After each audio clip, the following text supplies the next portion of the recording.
अस्सलाम वालेकुम जी, क्या हाल चाल है। आज मैंने अपना फ़ोन अपने सामने रखा हुआ है और डिफरेंट क्वेरीज आई हुई हैं और डिफरेंट व्लॉग्स। एक मेरा ख्याल है ये जो इस वक्त मैंने खोला हुआ है ये menopause and perimenopausal symptoms की जो मेरी वीडियो थी उसके ऊपर लोगों ने मुझसे कुछ सवालात पूछे। मैं कोशिश करती हूँ कि आपके सवालों के तमाम जवाब दे सकूँ। मुझे बहुत अच्छा लगा कि आप लोगों ने इसका फीडबैक भी दिया और सवालात भी पूछे हैं। तो पहला जो क्वेश्चन किया हुआ है कि तबीयत अगर ज़्यादा ख़राब हो जाए तो कौन से विटामिन लेने चाहिए। अच्छा, अब विटामिन जो हैं देखिए, इसमें विटामिन बी, ए, सी, डी, ई, ये सारी विटामिन हैं जिनके अलग अलग रोल्स हैं। और जो विटामिन बी है ना, डिफरेंट कंपोनेंट्स हैं। इसमें 6 का भी बड़ा अच्छा रोल है, 8 का भी है, 12 का भी है, लेकिन जो B12 है सबसे ज़्यादा रोल इसका है। इसके अलावा मैग्नीशियम, उसका आजकल बेपनाह रोल है स्लीप के ऊपर, मसल रिलैक्सेशंस के ऊपर। फिर जिंक का रोल है जिसका आपका रोल बालों की ग्रोथ के ऊपर है, आपकी बॉडी हीलिंग के ऊपर है। तो इन केस अगर डिपेंड करता है कि अगर ये वाली जो एज ग्रुप है जो पेरीमेनोपॉजल एंड मीनोपॉजल है, इसमें हमें ऐसी कॉम्बिनेशन लेनी चाहिए जिसमें ये वाली सारी A, B, C, D, E ये तो होंगी, साथ में मैग्नीशियम एंड जिंक इनका कॉम्बिनेशन और एंटीऑक्सीडेंट्स का कॉम्बिनेशन जिसके अंदर सिलीनियम, खास तौर पे बहुत सी आजकल ड्रग्स चल रही हैं जो कि जिसमें एंटीऑक्सीडेंट्स का लेवल बहुत ज़्यादा है, तो ऐसी चीज़ें शामिल कीजिए। और इसके अलावा CoQ10 एंजाइम्स, ये भी अपने जो पेरीमेनोपॉजल पेशेंट्स हैं, जो हम लोग फीमेल्स हैं, नॉट पेशेंट्स, हेल्दी लोग हैं सब अल्हम्दुलिल्लाह, लेकिन पेरीमेनोपॉज से गुजर रहे हैं या मेनोपॉज वाले एज ग्रुप में हैं, ये भी CoQ10 एंजाइम्स ऐड कीजिए क्योंकि these are also very beneficial for your heart, for your skin as well. और इन द एंड आपने ओमेगा ऐड करना है। अब आप कहेंगे जी कोई एक दवाई बताएं, हम कैसे इतनी दवाइयाँ लें। माय डियर गर्ल्स, मसला ये है विटामिन जब दी जाती हैं तो इतनी सारी विटामिन अगर एक गोली में डाल दें तो वो तो इतनी बड़ी बड़ी गोली हो जाए, खाएगा कौन। तो इसलिए मैं पेशेंट से कहती हूँ मल्टीविटामिन कोई भी ले लीजिए। इस फॉर्म पे मुनासिब नहीं है कि मैं नाम लेके आप लोगों को बताऊं, लेकिन अच्छी कंपनी जो भी विटामिन लीजिए अच्छी कंपनी के लीजिए जिसमें तमाम इंग्रेडिएंट्स ये वाले हों। इसके अलावा ओमेगा अलहदा से शामिल कीजिए, 3, 6 और 9 और CoQ10 एंजाइम, ये 3 चीज़ें हैं जो कि डिफरेंट में ली जा सकती हैं। अगला सवाल है जी, मेरी एज 48 ईयर्स है और मुझे हैवी और पेनफुल ब्लीडिंग होती है और एक मेरी ट्यूब है, इसका क्या किया जाए।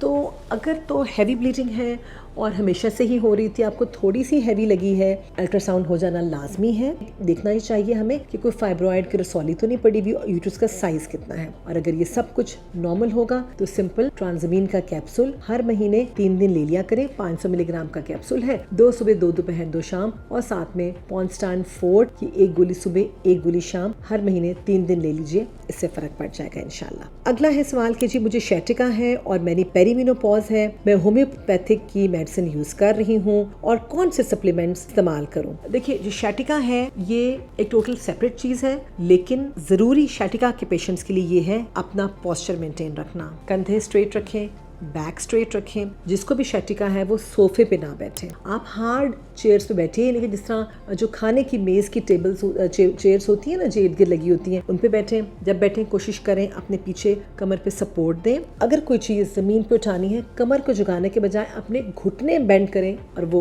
उठाएं।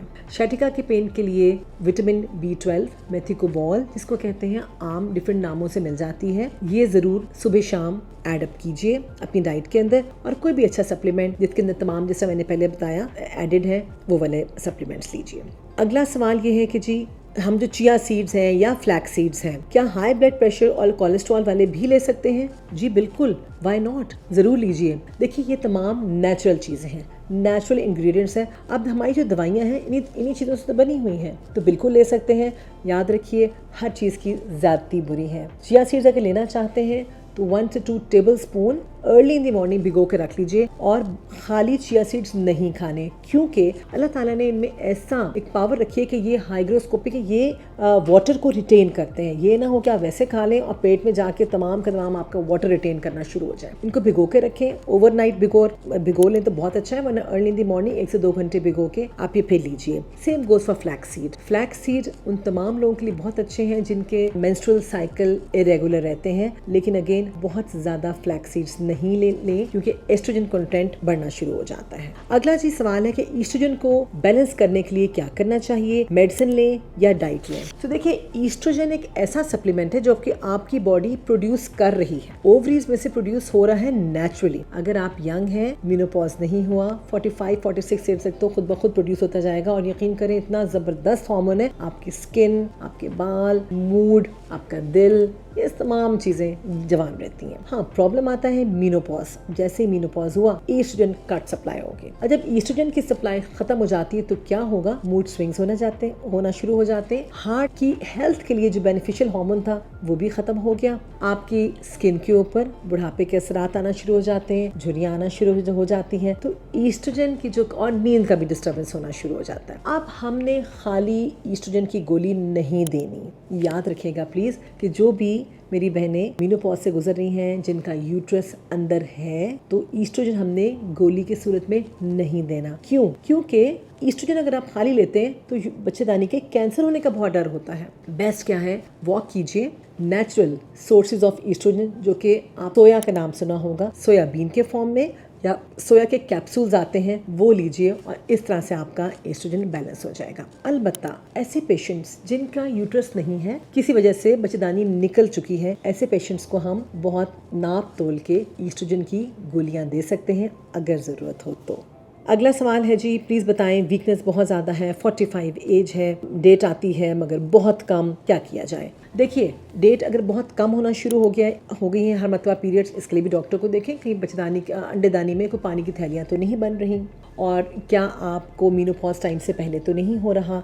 इसके लिए आपके हार्मोन्स हैं FSH, LH और TSH, ये तीनों हार्मोन्स करवाएं और अपने डॉक्टर से रजू कीजिए। अगला क्वेश्चन है जी, मेरी एज 51 ईयर्स की है और पीरियड्स अभी आ रहे हैं लेकिन 2 महीने के बाद आते हैं, क्या ये सही है? तो माय डियर गर्ल्स, बात ये है कि मेनोपॉज की डिफरेंट एज है और ये होता फैमिलियली है। जिसकी मदर को मेनोपॉज जल्दी हुआ, बेटी को भी मेनोपॉज जल्दी होगा। जिसकी माँ को लेट हुआ, मेनोपॉज लेट होता है। दोनों सूरतों में अच्छा नहीं होता, बहुत जल्दी बंद हो जाना या बहुत लेट बंद होना। अगर किसी को 52-53 ईयर्स तक मेनोपॉज नहीं हुआ, पीरियड्स आ रहे हैं, get to ultrasound done. Ultrasound कराने का मकसद क्या है? यूट्रस के अंदर की जो झिल्ली है उसकी थिकनेस देखना कि वो कितनी थिक है। को गैर मामूली तौर पे ज्यादा तो नहीं थिक हो गई, क्योंकि अगर ज्यादा बढ़ रही है उसके लिए बायोप्सी होना जरूरी है। इसके बाद एक सवाल है कि फ्लैक्स सीड से लूज मोशन हो जाते हैं, ऑल्टरनेट सीड्स कौन से हैं? तो इसके साथ इसबगोल का छिलका भी लीजिए और इसकी मिकदार कम कर दें।